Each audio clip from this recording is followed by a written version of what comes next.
It's Dave Corm, your host. This is The Truth is Simple. Welcome. It's Monday, September 16th, 2024. We had an assassination attempt yesterday. Where is it? It's not on the news. Anybody see anything going on about it? Nope.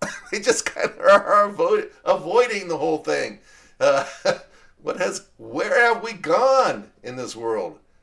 Our past and now our front runner for the Republican Party president is running, and he gets a second attempt, and it's just like they wouldn't even interrupt NFL football games yesterday.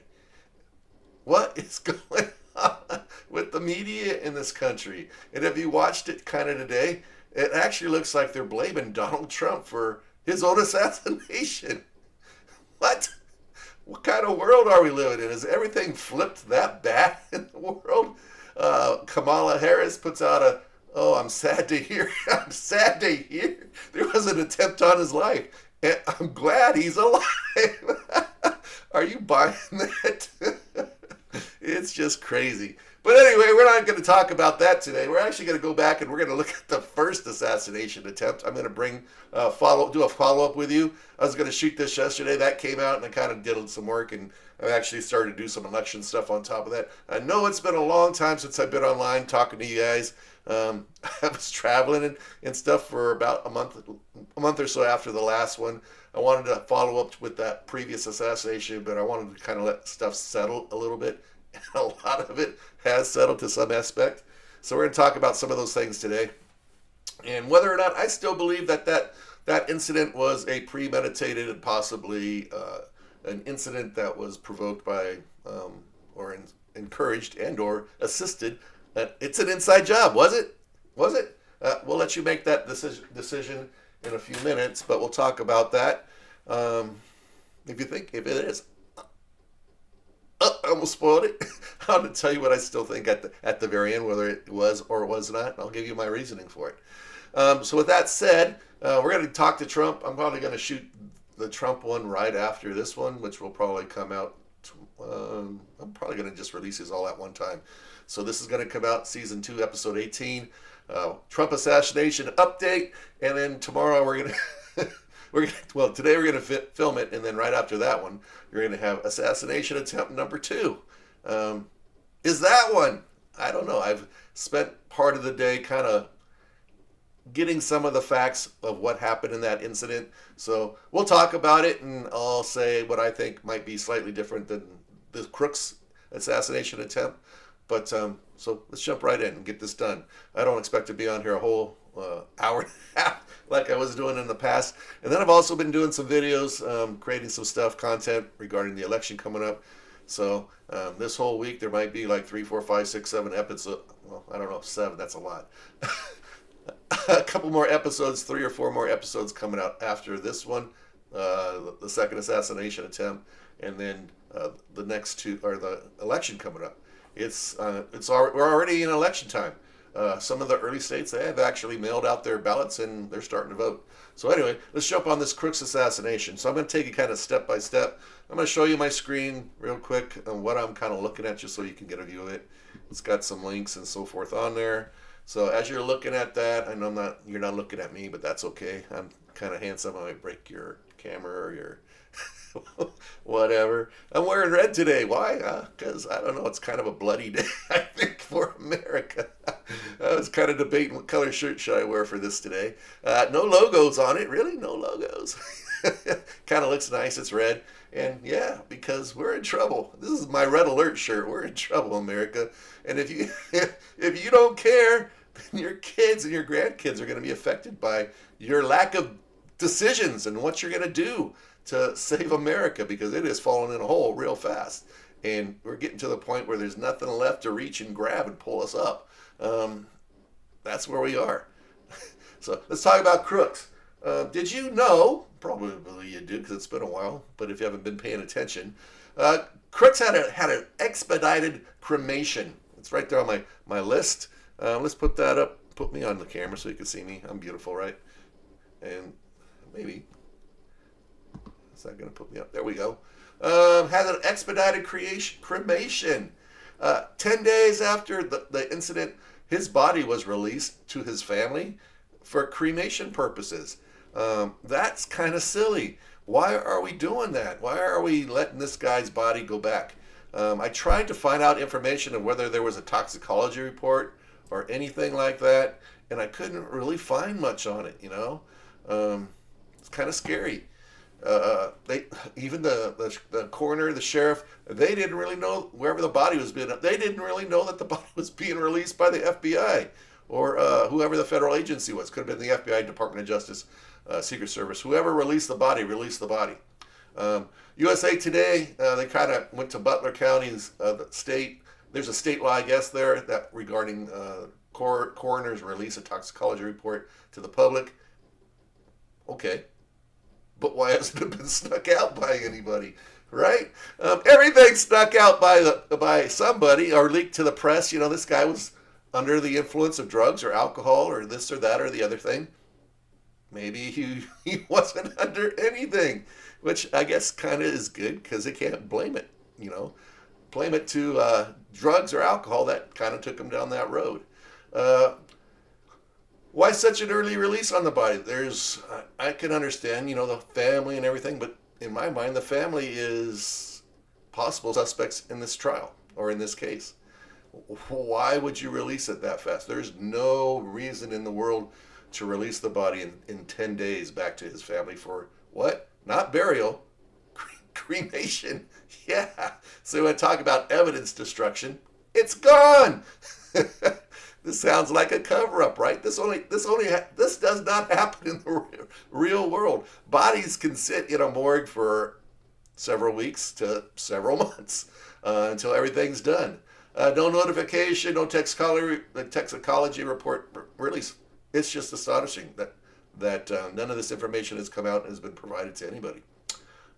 The dad. Let's move on to the family, okay? Common sense. Remember if the dad said, I want to find out the facts and all that and see what's going on before I actually come talk to you, kind of just settle in the dust on the first day when he was talking to, I think it was MSNBC or was it CNN? I think it was CNN. I just want to go talk. Just let me settle down, let it all kind of settle down and I'll talk to you. The guy's lawyered up. His whole family is lawyered up. And we're not just talking about the guy off the corner attorney's office. We're talking about a nationally based attorney, somebody that has a big reputation, that only takes high-paying clients under his arm. Who is paying for that? If I did a little bit of background search, the Crooks family, unless they got a ton of money sitting somewhere, they could probably pay this guy for maybe 3 or 4 weeks and they're done. Who's paying for this? I want to know where the money's coming from. And if an outside organization is paying for it, who are they? What are they linked to? Who are they linked to politically? Most likely, right? Most likely it's linked there. Where is that information? Why has nobody in the press dug into this story and brought any of this stuff out? I want to know. Why not? Where is it? I guess I could do it, right? But I don't really have the means or manner or way. I'm just common Joe citizen like you saying, you know what? We need to know this information. Where is it? Why isn't it coming out? In fact, right now, what is it? Almost just a little more than 2 months after the assassination? Dead silence. Nothing. They're not going to release anything because nobody in the public's screaming for it. It's just they just want it to disappear. Quietly disappear. Why is that? That should send the hairs up on your neck. Something is not right here. All right? Dad calls the police after the assassination attempt. I didn't know the dad called the police. At least this is the information I got from a news story. And I think I have a link there in C if you can look at C. The dad calls the police. Really? I love my son to death. I'm sorry. I have several weapons in my house. I'm former law enforcement. All right, I have a CCW. Okay, like probably a third of the country or more, half America has a gun in their house. How often do I check to see if my AR-15 is still in the rack? My son doesn't live here, but at the same time, um, how often do I check for my gun? The story that I found here on the website, he was checking to see, he found out that the Trump shooting had happened. I wouldn't call to see if that was my son. My son is shooting the president. Oh, by the way, my gun is missing out of my closet. And no, I'm not going to talk to you till the dust settles. And then I go out and get a high-priced powered attorney to defend me and my family. Are you kidding me? This does not happen in the real world. This is a setup. I mean, that's just the way it is. Cell phones, let's look at that. I made some comments about this in my original story. And in fact, if you, I was listening today, the FBI agent in charge in Southern Florida on the second assassination attempt is doing exactly, he says it, exactly what I told you the FBI would do with his phone and his computer and so forth and so on. And I can't remember the name of the agency. It's a right-wing type of agency. Okay, so who cares? I don't care if it's left, right, center. Doesn't matter. They're the only ones that kind of went to the public information to see where Crooks' cell phones were pinging. All right, where his cell phones were pinging. In fact, the guy, assassin from yesterday, they figured out from his telephone, and it's pinging where he was, just in that general location, yes. And he was there for 12 hours. 12 hours. He brought food. He's going to be there a while. All right. Crooks, he had up to 9 cell phones. His dad, anyway. When I looked on the website and was looking up for information, was that phone that was pinging his dad's phone? They even said on B there were phone pings, 8 pings, nearby an FBI office in Washington, D.C. Now, they probably can't exactly pinpoint it, but you know what? The high school I used to work at, as soon as you crossed the barrier, they knew you were on campus. For marketing reasons, they knew you were there as a student or whatever. If you were part of their system, you were there. You walk into a shopping mall today, they know you're in the shopping mall. How do you think you see those little red traffic lines on the freeway? How do they know it's backed up? Because there's a bunch of phones pinging there. Nobody's moving. That's how they know it's backed up. Come on, world, wake up. See what's going on here. So they had 8 pings. To me, it's one of 2 things. Either Crooks went there and got this phone, turned it on to make sure it worked and everything, or the FBI turned the phone on to ping it, then either took it to Crooks or mailed it to him, whatever, before it got turned on again. The Heritage Oversight Project, that's the organization that was doing this. Somewhat of a right organization. I don't care if it's right, left, or center. If it's valuable information and it's true, that's all I care about. Left, right, center, it doesn't matter. It's just information that's being produced to the public. It pings at his house, that same phone. It pings at his work. And it pings at a couple of locations where the shooting occurred. 2 times, I think. Hello? Hello?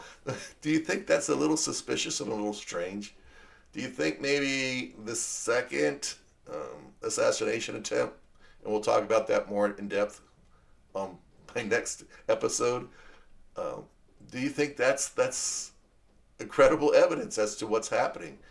In this instance, pings in Washington, D.C. at the FBI place, pings around where his family and stuff is. And I think there's a time difference delay. It was about 3 or 4 months, I think, at the FBI office before it pinged back at the house. So in that instance, the phone originated somewhere at the FBI office and eventually got to Crooks. Whether he picked it up or somebody mailed it or took it to him. All right. We found the assassination connections through our in-depth analysis. This is a story of a little bit of the heritage, I think, on how they're identifying or using that phone to connect the pieces together. All right, so you can read that. I put the website link there. You could go check that out as well. Let's look at the Secret Service. Continues withholding documents and evidence. There's a House Investigative Committee, as you all know, that's supposed to dig down and find everything. I don't trust them. And why is it December 13th, a full month after the election? Do you think there's going to be any information that comes out between now and then that they couldn't have done this before the election? We're in the middle of September. Why didn't they set it for October 15th, October 31st, somewhere in there? Because we didn't want to make it part of the election. It is part of the election. I think they're trying to kill Trump before the vote comes out because they're still worried about him possibly winning the election. And in fact, if you've listened to the polls, ABC poll today, 70% of Americans choose Kamala. Lie. If you watch the debate, they were fact-checking Trump. They never fact-check Kamala on anything. Yeah, it's free. Yeah, we're fair and equal and independent. BS. All right, so let's continue that. Secret Service misses their meeting with the local law enforcement, right? I don't know if I mentioned that in the previous episode, but they were supposed to have a meeting 4 or 6 hours before. They did not show up. They did not show up to this meeting that most likely they set up and established with local law enforcement to go over the itinerary, to go over who's responsible for what, who's going to be where, and areas of responsibility. They didn't show up. Inside job, right? Local state SWAT sharpshooter actually shoots first at Crooks, and from what I understand, they actually hit his hand. He dropped his weapon, and then the second shot you hear, because I think if you go back and you listen to the video, you'll hear like boom, boom, boom, boom, boom, boom, about 8 shots. Then there'll be a gap of about maybe, I don't know, 4, 5, 6, 7, 8 seconds. Then you hear boom, boom, something like that. You'll hear 2 shots go off. All right. So you have the guy that's the SWAT guy or whatever that's shooting at Crooks from the ground, I think is where he was. And then you have the sharpshooter on top of the building from the Secret Service that takes him out. There you go. What's up with that? Crooks had a bike. Found out to look. I didn't realize that until after it came out, probably a week or so, maybe 2 weeks afterwards. So he parked his van somewhere, rode the bike towards this location, got off, and now I hear he not only walked just to the roof and got up on the roof, but he was walking around the whole area in camouflage. There was a sharpshooter, state police or something sharpshooter, in the actual building. Why they were inside and not on top? Who told them not to get on the roof? Right? What good is a sharpshooter inside a building when they're supposed to be securing rooftops and tree lines and all that other stuff? Why are they in the building?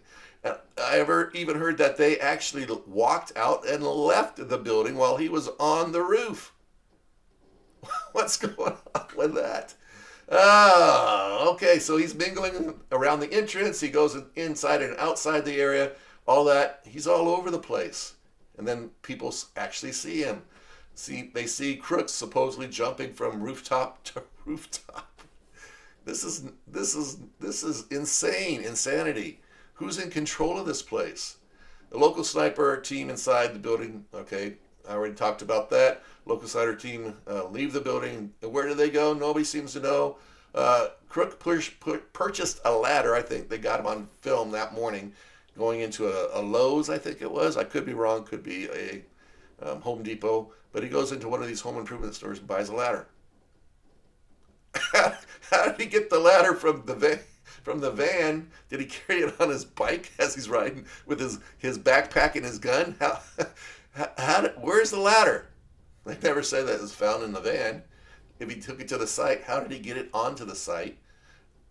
They never really say exactly how he gets onto the roof other than by a ladder. But where is this ladder? The cops that eventually stand on the other guy's shoulder and sees him up there, Crooks is pointing his rifle at him. They didn't use this ladder. Where's this ladder at? Where is it?